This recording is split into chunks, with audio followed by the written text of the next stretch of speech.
Welcome to Motherhood. I'm Dr. Christina Hibbert, here to help you overcome, to become, and to flourish in this intuitive experience we call motherhood. And boy, if there's one thing we need in motherhood, it's our intuition. And we've all heard of that term, mother's intuition. Now, I want to ask you a question, though, for those of you listening. Do you believe in mother's intuition? Do you feel like you're in tune with your own intuition? And if so, why not? What's blocking it? Because as we're going to hear from today, our intuition can bring us so many benefits, not just for us, but for our family too. And we're going to talk about the ways that we can develop our intuition, make it stronger, and learn to trust our intuition, which is a whole other part of it, right? We might hear something that we need to do or know or feel something that we need to do, but do we trust it or do we question it and doubt? So that's what we're going to be talking about today. But before we get into that, I just want to thank you for joining us here each week, as I always do, on Motherhood. And for those who haven't yet, please join us online as well on our Facebook group at Growing Through Motherhood. You can ask to be added to the Growing Through Motherhood group and post questions or comments or support ideas for each other. It's just a great way for us to keep in touch and talk about the things that we talk about here. You can also find us online on my website at drchristinahibbert.com. And you can find lots more information about the different things we'll be talking about, including a blog post related to today's episode on intuition and motherhood in honor of Mother's Day, I will add. And you can also find us on YouTube, of course, where we will have a video of today's episode. So if you want to watch the video, you check us out there. Before we get into the rest of the show, talking about intuition, I want to do my Dr. Christie's Simple Solutions segment, because this is going to tie in very nicely to using our intuition.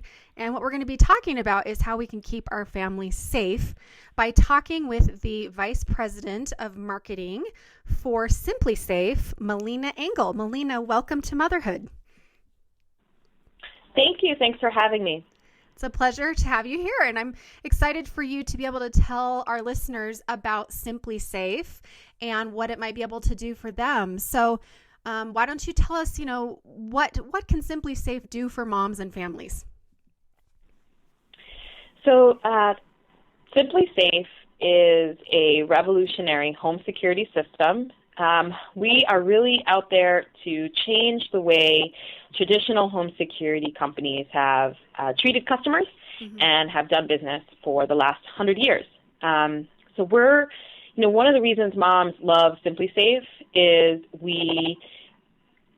not only do we provide excellent protection, right? Like, if you're like me, I wake up in the middle of the night if I hear something in my house. Yes. And it's really nice to be able to go right back to sleep, because I know that SimpliSafe is guarding the perimeters of my home, that I have motion detectors all over my house. So, I know that if somebody were actually in my house, that the alarm would be, roaring. Mm-hmm. And that's comforting for me and for my husband and for my son. I don't like it when he has to get up. Before we had an alarm system, I hated that feeling when he was taking, he'd pick up the bat under the bed and walk around the house and do the rounds, yes, and yeah. I'm petrified because I don't want something bad to happen to him. And so it's SimpliSafe. We really don't worry about that. And the other kind of way that we just care a lot about that feeling that you have when you want to protect your family. It's kind of a vulnerable feeling. Mm-hmm. And it's our mission to help you feel safe and help you feel like you're really taking care of your kids and protecting them without taking advantage of you and taking advantage of that vulnerability. So unlike a lot of companies, we don't lock you into a contract. We believe that it's our job to earn your business. So every month we'll give you, you can opt in to 24-hour professional alarm monitoring. It's the same, exact quality monitoring that, every major alarm company provides, but we provide it without a contract, and we provide it at a fraction of the cost. So ours is $15 a month. Wow. So it's really our aim to make home security affordable, accessible, and easy to use for everybody. Home security, feeling safe shouldn't be a luxury. Yeah, no, I love that. And I appreciate this because today we're talking about intuition. And this is, I mean, nowhere better than to use your intuition than to keep your family safe. And like you say, to have that peace of mind by protecting your family and your home. And SimpliSafe is a way to do that. And gosh, I'm surprised how affordable it is. Yeah, we're growing really quickly because people are slowly but surely learning that we are that we're out there and that we can help you keep your family safe. One of the cool things that for moms that we do that moms love is we do have settings in our system that allow you to get notifications anytime your system is armed or disarmed, and it'll give you like specific information, like which PIN was used. So you can name the PIN, and if you have kids, you could name your PIN, Melissa or Tommy's PIN. And if you have school-age kids that are old enough to come home alone after school and you're a working mom, it's really comforting to get that text at 3 o'clock, which is when my son would be home, saying, Benicio, that's my son's name, just disarm the system. Wow. That's so cool. And I'll also, it's really, it's just like, I just like a little bit of extra, I should be getting this around the same time every day. And so if I'm not getting it, then it's maybe a reason to pick up the phone and try to reach him on his cell. Right. Yeah. Oh, that's so great. And I didn't even think about that. You could get text messages to know what's going on at your house. And I love that. So anything else you want to add to just tell the moms why they might want to check out SimpliSafe? Of course, SimpliSafe.com. We want you to go check that out. You can learn more there on the website. But anything else you'd like to add here at the end of our little segment? Just want to let everybody know that you can go to SimpliSafe.com, and we are currently offering $100 off one of the most popular systems in our shop. So it's a great deal. So in addition to giving you a good deal on your equipment, we'd like to help you by protecting you at a fraction of the cost with 24-hour professional monitoring. And if you want to learn more about us, you can chat with other fans on Facebook. So it's I think it's facebook.com/SimpliSafe. And you can chat with us on Twitter. That's great. So find them on Facebook and Twitter and on their website for sure. And that's a great idea to go listen from other families who've tried SimpliSafe. So thank you so much, Melina, for being here and talking with us about SimpliSafe. I hope everybody listening will go check it out. Thank you so much. I hope you have a great rest of your show. Thank you. All right, so be sure to check out SimpliSafe.com and find out more. Now, let's get back to our topic of the day, talking about intuition. And I was thinking about intuition. 2 stories came to mind, 2 short stories. So I'm going to share those with you before I introduce our guest. First of all, I was remembering a time a few years back. Actually, it was many years back because I'm thinking the son that I'm talking about was probably about 7 years old. And now he's 17. So it was probably 10 years ago. And I went with my kids. I had 3 kids at the time. My little one was a baby. She was in the baby carrier. I was holding her. And we went with some friends down to Sedona, Arizona, which is beautiful. And there's a bunch of creeks and rivers down there. We went to the creek and we were with some friends and their kids. And as we got there, there were, 6 or 7 moms with, 3 or 4 kids each, and all the kids were excited. And you have to kind of walk down this little path to get to this swimming hole, which is amazing. You climb up this rock and you can get on this little rope swing and jump into this deeper swimming hole that's kind of at the base of the river. And so we were hiking down there. And like I said, I was holding the baby, and my 2 older kids, who were probably about, 9 and 7 at the time, had run ahead with some of the other kids. Now, my other friends that we were with had teenage girls and boys, and so they were all together. So, we just kind of let them run ahead. Well, as we're walking, and we're in the middle of this great conversation with my friend, and I just got this feeling that maybe I should hurry up. And I started to go, where's Colton? Because he's not the strongest swimmer. And I started to kind of look around and think, and I was like, oh, he went ahead, but did he go with your older daughters to my friend, And she's like, yeah, they're with him. He's fine. I'm like, okay. And then again, I feel it again, and I start feeling kind of panicked. And all of a sudden, I just said to my friend, I'm sorry, I've got to run ahead. And I just left and I ran. And I ran and I gave my baby to my friend. And right when I got to where the swimming hole was, I saw Colton's hands flailing and he slipped under the water. And I jumped in and I swam as fast as I could. And he was not surfacing, and there were people around that were jumping in, but I was able to get there faster, and I got there in time to get him out of the water. And what had happened was he could swim, but he wasn't confident, and he was rock hopping, and he slipped. And when he slipped and fell, he got scared, and then he just didn't know what to do. And that was, to me, one of the biggest experiences I've had with intuition, thinking, oh my gosh, if I didn't have that prompting to go, and if I didn't listen and trust it, who knows what could have happened? The consequences could have been dire. And then I was thinking of a client who I was seeing a couple years ago, and she was a teenage girl, 14 years old. She'd been struggling with some depression and different, kinds of things, and some suicidal ideation. And I remember her mom called me one day, and what had happened was her mom had been just having that feeling like she should go look in her room. Her daughter was at school, and she, of course, she'd start to tell herself, oh, well, I don't want to interrupt her privacy, or I don't want her to be mad at me because I went through her things while she wasn't here. And so she's telling herself all these reasons not to trust herself. And eventually she realized she needed to go up in her room. So she went up there and she started looking through her things, and she found several suicide notes and rope. And she realized her daughter was planning to hang herself. And luckily, she was able to go get the daughter from school and take her to the hospital and have her admitted, and she's doing wonderfully today. So these are, of course, extreme examples of where we can protect ourselves, protect our families. But as we'll talk about today, intuition is that plus so much more. It's also that guide that leads us to becoming and to flourishing in our life, as well as to overcoming some of the challenges we might face. So I'm really excited to have an intuition expert with us today, Gail Harris. Welcome to Motherhood, Gail. Thank you. It's great to be here. And motherhood is really quite an experience. We didn't have our intuition. We wouldn't know what to do. We wouldn't know, like you did give extreme examples, but really, how do we know what our children need? And that's what we have to trust, and we all have it. Yeah. There's that, you mentioned women's intuition.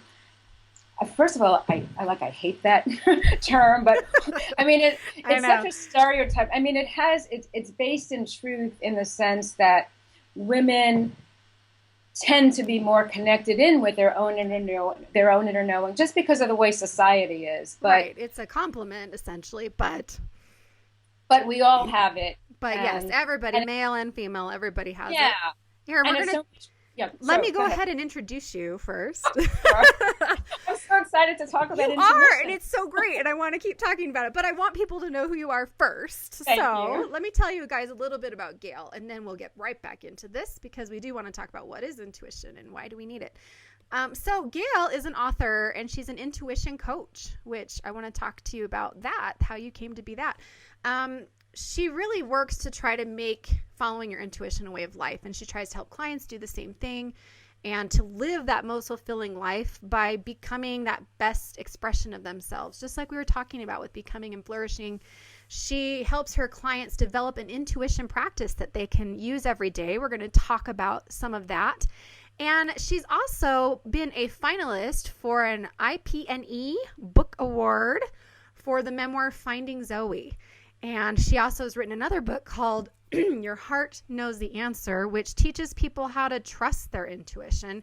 And she works with her coaching clients in an intuition practice. So, Gail, how can people best find you?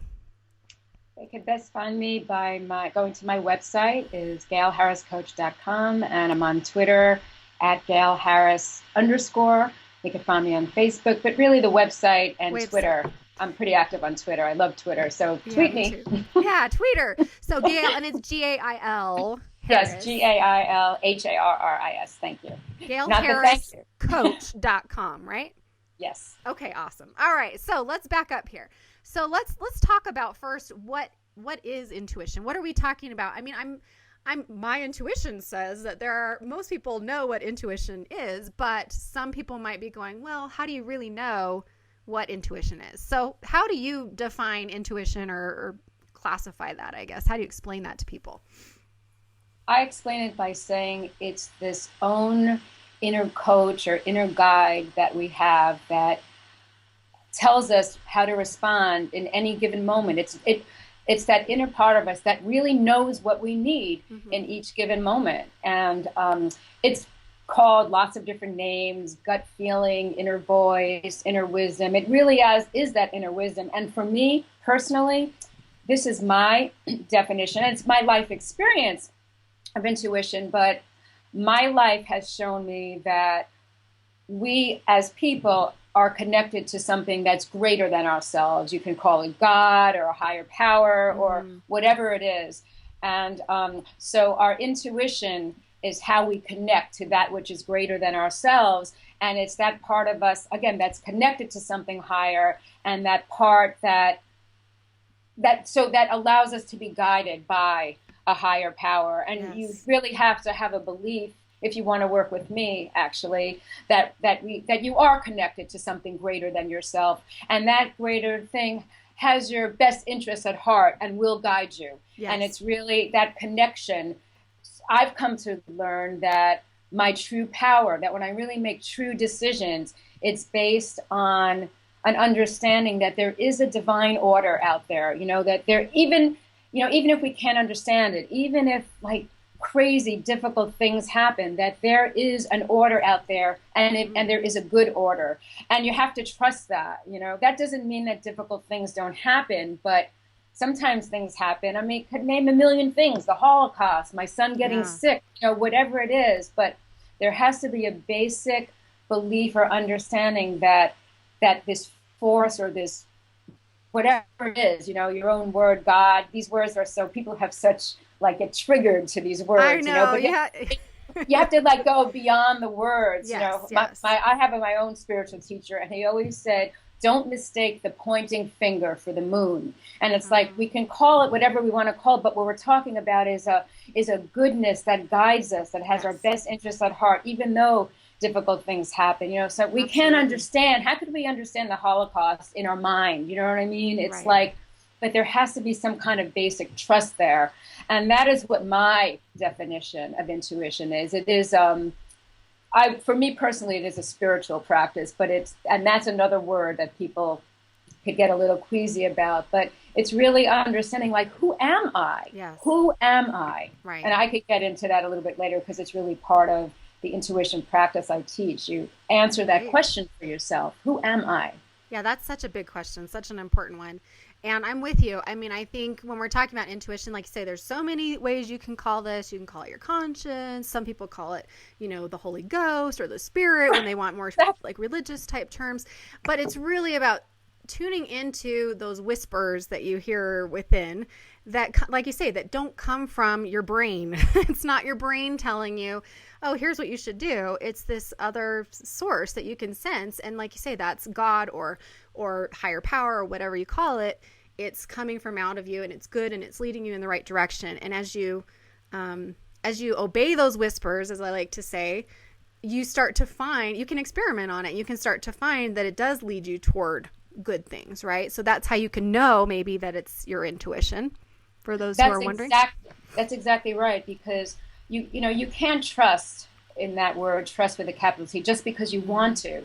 And you can't believe in your intuition just because you want to. You could only believe in it because when you act on it, and then you see that, yes, it did work out. It's like, I like to use the analogy in terms of trusting, and I mean trusting in a bigger sense. It's like, you hear your intuition, right? And it tells you to do something, like to go run and, make sure your child is okay. And so each time you make a decision, we're talking about decision making here. So this is very practical. This is the most practical of discussions we could ever have. But it's when you trust your intuition and you act on it. It's like you jump in the water. Mm-hmm. All you have to do is jump in the water and see that it holds you up. How do you learn to swim? You know what I mean? You can't watch everybody else swim. But, that water, when you jump in, you're not going to know that you know how to swim until you hit the water and you see that the water is holding you up. And it really is the same thing with intuition. You have to have an initial trust, which is just your intuition. It's like you just believe there's something more than what we see. I just know that. Nobody can prove it to me. I have proof because I've practiced this intuition for a long time. So I have my proof. Right. But you have to start with a basic trust, and then you act on it, and you see, yes, it did work out. Oh, I'm going to do this again. You know, maybe if this is something that's new to somebody who's listening, you start with the little things, and the more you do it, the more you build up your own proof. You know, it's almost like test it out. It's a hypothesis to be tested, and as you test it, it works and it works and it works, and you know what? You become more and more trusting, and you come to know yourself better and know who you are, because when you trust your intuition, you're trusting yourself, and that is the bottom line. And I've learned that from experience, and intuition will tell you that. Yes. Right, folks? You know, I mean, that's right. That's how you know, is by trusting your intuition. So you're right. It kind of, you have to start there. And I love what you're saying, because I'm so with you. I'm nodding along the whole time you're saying all this, because you're right. It's an experiment kind of thing. It's something that you have to try. You have to, and you have to act on, like you say. You can't just, you know, sense that you need to do something and not do it, because you'll never know if that was your intuition telling you to do something that could have been really good for you, right? And it can prevent you from doing good things if you don't listen and obey. But I wanted to share a quick story. I was remembering in graduate school, I think we were talking about intuition, conscience, things like this in psychology classes. And I remember just being really aware of all those little promptings that I got throughout the day, and how many of them, I started to be more aware of how many of them I just sort of ignored because they seemed like they weren't a big deal. You know, it's not like the one where I ran after my son. That was a big deal. Like, these were just little things. But I thought, you know what? I'm just going to try for a week. I'm just going to try every time I hear or sense or feel one of those things. I'm just going to do it, even if it doesn't seem like a big deal, and just see what happens. And it was that experimenting with it. And over the course of that week, it was just like, I felt like it was little breadcrumbs leading me down a little path that didn't necessarily make this huge change in my life. It's not like all of a sudden my life was totally different or something major happened, but it was just sort of this like easier way of going, and also a sense of knowing that I was doing what was probably best in the moment. And it was, you know, just something like the baby's crying, and I feel like, oh, I'm in the bath and I'm thinking, oh, I got to go out and get the baby because he's crying. And then I hear this little, don't get him yet. You know, and that felt counterintuitive. Like, well, no, I'm supposed to go because he's crying. But I didn't, you know, I sink back in the tub, and within a couple of minutes he falls back asleep, and I get another half hour of relaxing, you know, and I needed that time. So, you know, it's even something like that. And so I love what you're saying about experimenting. And to me, it's like, and I know you and I both live our lives following our intuition and kind of trying to obey those whispers and follow our path. I know the first time we met, we even talked about that, but, you know, it really is something that each person listening today, I hope all of you will hear what we're talking about and choose to experiment on it, like Gail's saying. So what are some things that you think, though, prevent us from trusting our intuition right off the get-go? As we're talking about what it is, you know, many of us do have a hard time trusting it to get started, right? Yeah, it's so true. And that's because, in a way, the odds are stacked against us. But don't let it hold you down. Your intuition won't let you hold it down. But really, we're just taught not to trust our intuition. Like, even at our mother's knee, you know, like we talk about this intuition, but a lot of times we're so influenced by what other people think we should do, you know. So we think we're doing the right thing, but we're really listening to the voices of other people. We're listening to the voice of our parents. We're listening to the voice of our teachers. We're listening to the voice of our, you know, YouTube follow, you know, someone who we follow on YouTube, especially with the internet. And, you know, we're in society, we're really taught what's respected and what's not respected. We should go to college. We should have a family. We should be married. You know, whatever the things are, whatever circles you travel in, all those things really block our intuition, because it's somebody telling us, society telling us what we should do. And I mean, think about it. You can't get away from that. We don't live on a mountain. And the solution is not to live on a mountain. The solution is to make your connection with your intuition stronger, and then you will be able to make the right decisions. But that's why it's so hard, because, I mean, from the day we're born, we're taught not to listen to it. Oh, that's just airy-fairy. Oh, that's foo-foo. What does the logic say? You know, even like the science community and the medical community. Yeah. You know, they're dealing in a certain realm, and you're probably a part of that to a certain respect, being a psychologist. Mm-hmm. But, just because the medical community doesn't support it, that doesn't mean anything. I mean, they're just missing a big opportunity, but so many people, this is a perfect example. If the doctor says, it must be right. You know what I mean? And it's just, and as moms, that's such a huge one as moms, because I'm thinking of all the different ways they've told us over the years that we need to put our babies to sleep or else they're going to. Oh my God. And then they change it, right? Die or something. Well, literally with all my first 3 kids, it was different every time. First it was on their stomach, and then it was on their side, and then it was on their back. And I'm just like, you know what? However the baby can sleep is how I'm going to do it, and just whatever's right for this child, I'm going to do. And you're right. It's so hard because what you're saying is so true, that there are so many voices and they're so loud. It's just so loud. All we hear is advice and do this and don't do that. And as moms, I think it's really hard, especially when we're first starting out, when you're hearing all this advice from people and everybody wants you to do it this way or that way. I was just talking with a young client yesterday who is just getting over postpartum depression, and she's concerned because she's moving back to be by her family, and she's like, how am I going to handle it when they're all telling me what to do? And, we talked about, we have to help you learn to trust yourself and not let those voices become louder than your own. Right? Exactly. And you bring up 2 points that I want to comment on. Please, one, it's not that we shouldn't listen to experts. For God's sakes, I don't know how to build a website. When am I going to try and build my website? I'm going to hire somebody to build my website for me. I mean, we all have different areas of expertise, but so listen, read the books, go out, and then do what you did, then just trust inside, because you will be guided, but it's not about shutting everything off. You'll know, you just have to trust. And then in terms of those loud voices, they're like, it never stops. It's like an insane asylum, in our minds. Actually, my book, Your Heart Knows the Answer, it actually teaches you how to distinguish your intuition. I call it in the book, the voice of your heart, as opposed to voices in your head, or as opposed to anything else. So there's your intuition, and then there's your thoughts and your logic, and there's those knee-jerk reactions that we all have without thinking, and then there's all that negative inner chatter. Oh, I'm no good, I'm this, I'm no that, and it's like they're very different, and you have to learn how to distinguish one from the other so you know which one to listen to. And I do have to add one more thing, that all this wisdom, I would say, that I have now really came from a deep inner struggle to trust myself and trust my intuition for the longest time. And it really has been a journey that I've lived on. And here it is. See, it's my vulnerability of trusting myself.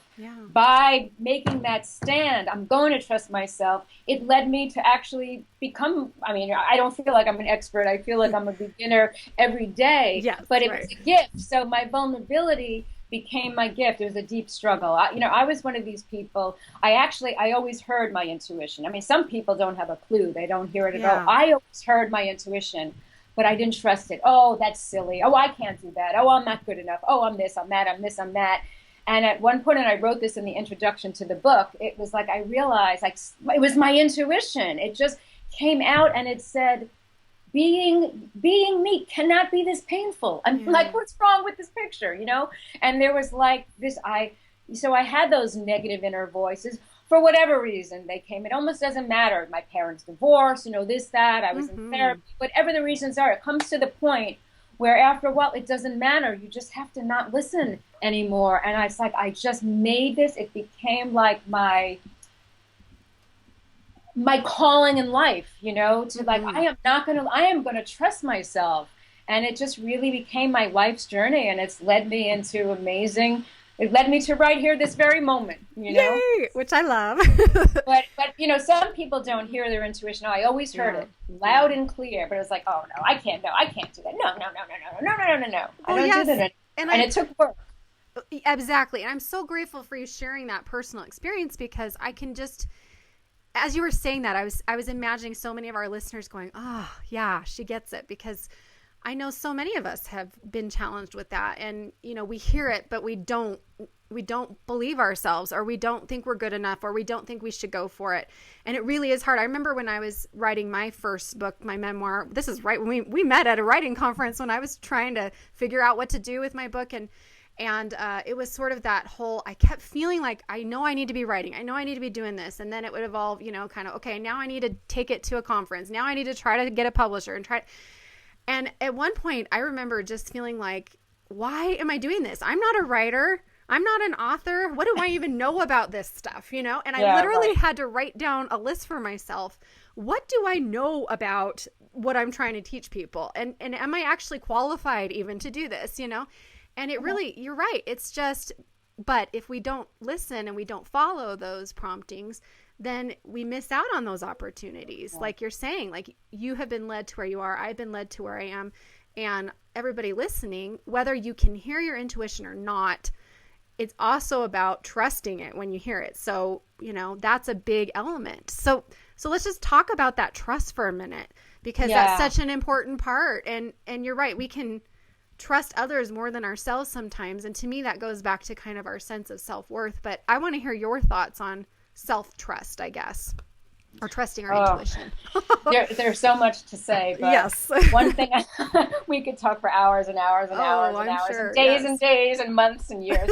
But the one thing I do want to say, to comment on what you just said before, is that, I say this to myself and I say to everybody, that just because you have been doing it one way your whole life, meaning not listening to your intuition and not trusting yourself, because they are, God's honest, the same thing. Mm-hmm. When you're trusting yourself, you're trusting your intuition. When you're trusting your intuition, there's no other, can somebody tell me any other, experience, like other than that? No. And so what I want to say is, even if you've been doing it one way your entire life, that doesn't mean that you need to keep doing it that way, to continue doing it that way. It's always a choice. Christy, it comes down to a choice in each moment. And that's what my intuition that I work with people is, that it's really developing a practice so that each time you have a decision to make.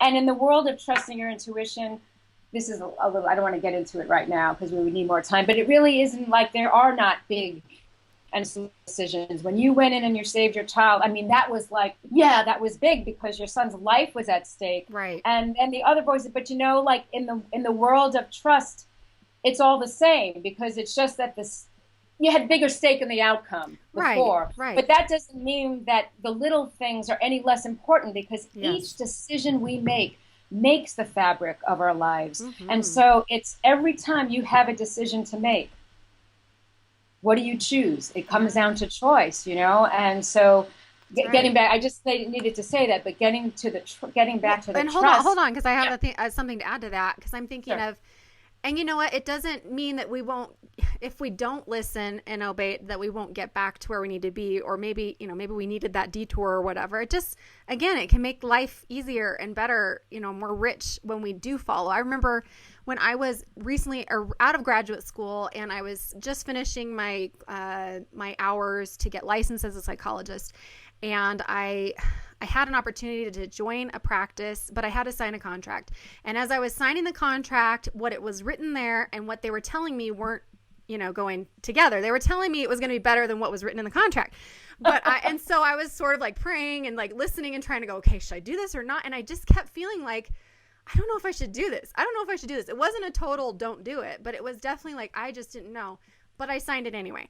And what I felt actually ended up happening, that they went back on what they said and what was in the contract was going to stand. And it made it really hard. It was a miserable experience for 2 years of my life, but that doesn't mean that we can't come back when we don't listen. We learn a lesson too. I really learned a big lesson that, next time I feel that, I am not going to sign something, or I'm not going to, I'm going to listen and follow that.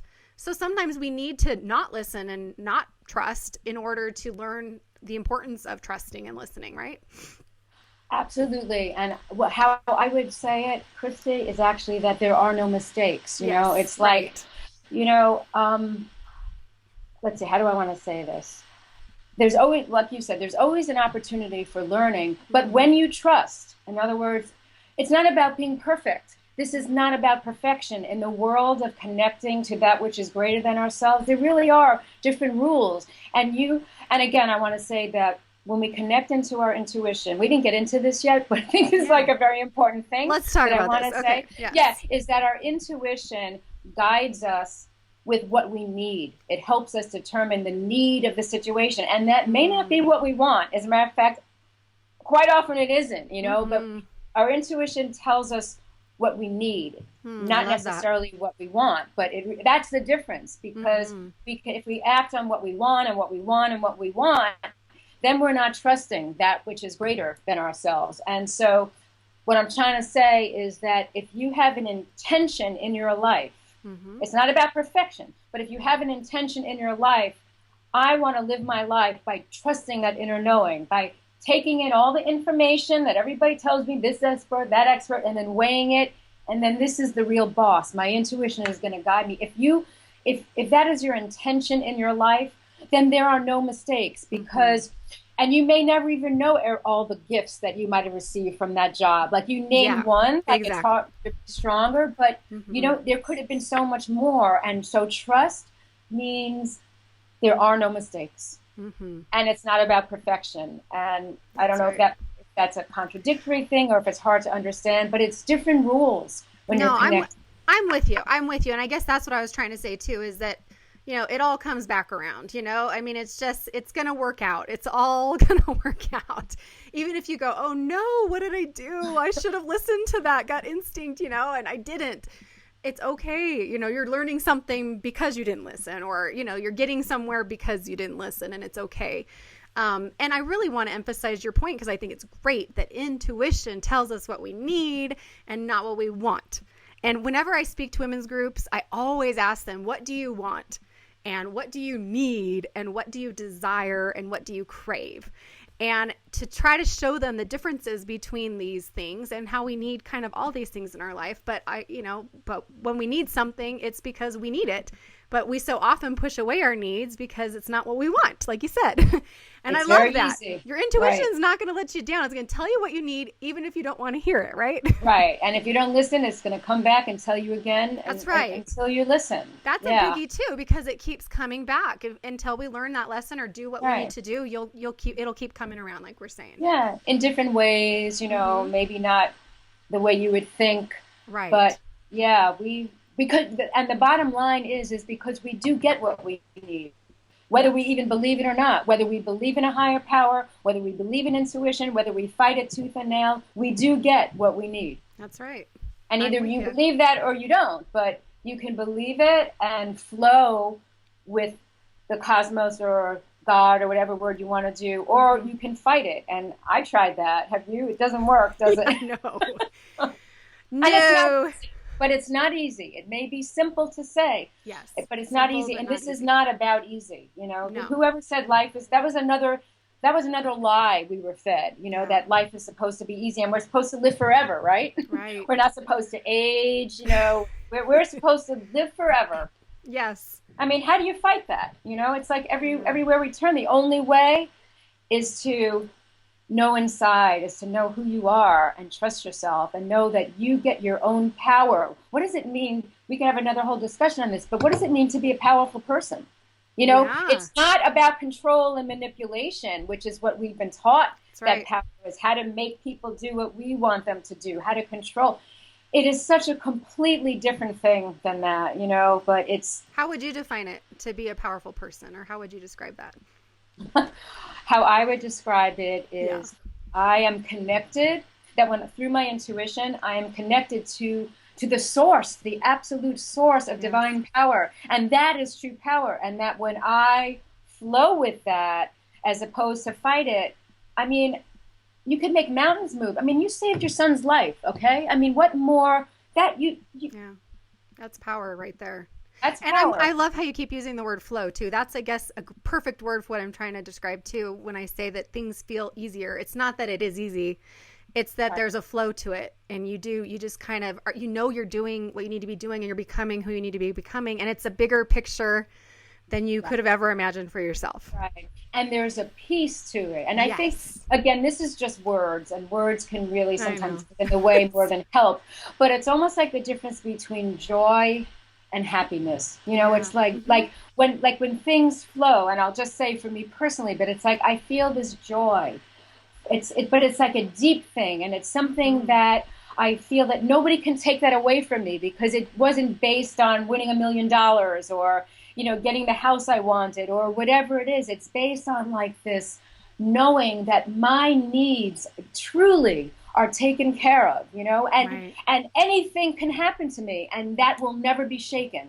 Whereas if you have a more external kind of happiness, so often happiness is based on what happens to us, you know, and so it cometh, so it can be taken away. I mean, that's who wants that, you know? That's, you know, I mean, that's not power. That's like being flipped in the wind, you know, and it's like being at mercy. Yes. But, you know, I'm just speaking about my own personal. No, I'm with you. That's exactly how I define joy and happiness too, the same way. Yeah, yeah. Not that the happiness is a bad thing. It's just that we shouldn't be so caught up in trying to be happy, you know, instead connecting and feeling that deeper joy is a whole different, bigger experience, you know? Yeah. And then I think it really just comes down to, you know, what's important to me? What kind of life do I want to live? What actually, you know, what am I going to go after? What am I going to put my energies in? And each one of these choices makes up the fabric of our lives. You know, we make about, you know, God knows how many decisions we make every day. And each one we can flow or we can fight it. And again, it's not like it's not like, oh my God, I did the wrong thing now, everything's going to get messed up. It's about having an intention. What kind of life do I want to have? Do I want to live being guided by my own inner knowing and do what I feel is right, coming from a deep, deep place of joy and, you know, just deep satisfaction? Or do I want to do what other people say I should do? It's a choice. Yes. And you know what? You have to make that choice every time you have a decision to make. You choose it again and again and again and again. And sometimes maybe, you know, I miss the mark. I'm not perfect. My reactions, you know, I mean, I've gotten so much better over the years, but, you know, I blow it, you know, I overreact.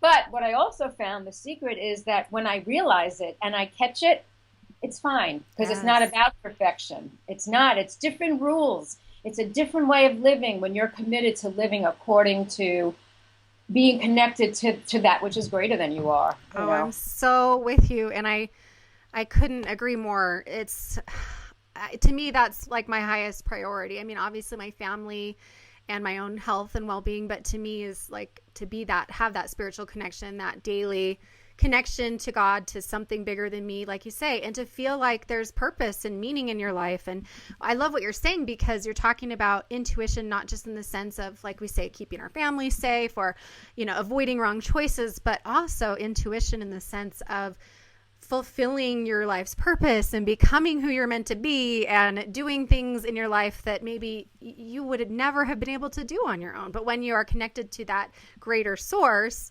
you are sort of guided in that, and you are shown, hey, this is what I really meant for you to be. I love the quote by C.S. Lewis, and I'm going to butcher it, but it's one of my favorite. But basically where he talks about, you know, God's coming in and you thought you were going to be made into a decent little cottage, but he intends to make you into a palace, you know, and he intends to come and live in it himself. And I just love that. I always hand it out when I speak to people, because I think we limit ourselves by not following this way of life, like you're talking about. So let's kind of transition in here to talk about some of the ways that our listeners can try to develop. We've mentioned a few, like we've mentioned, we need to experiment on it. First, you have to be open to it. You have to, you know, sort of be willing to listen to the intuition, you know, the things that come up in your life. But how do you help clients to begin this process, especially if someone's thinking, well, let's start with, what if there's someone thinking, I don't even know if I can hear those whispers or even know? And then maybe we can move from there into talking about, okay, what we can all do once we can hear them. How do we make this a practice in our lives? Yeah. So I'm sorry, what was the first thing? Because, you know, actually, let me just say one thing, because it relates to what you're saying. Sure. When you talked before about, you know, that your family and your health is a priority, and we also have to connect to intuition, I would go so far as to say that when you make trusting your intuition a priority, your health and your family all fall into place. It all takes care of itself. You know, it really, the intuition, it guides everything. It's almost like nothing is separate from it. You know, if you know what your like, how do you want to live your life? It's through that it all happens, you know? I mean, that's right. When you put that first, then everything else just happens. And I love that because as I've experimented in my life with following those promptings, the more that I do that, the more I find that I don't have to worry about things like, am I going to have enough energy to handle that project I need to do? Right. Because I just am led to do what I need to do, and I have what I need to have in each moment.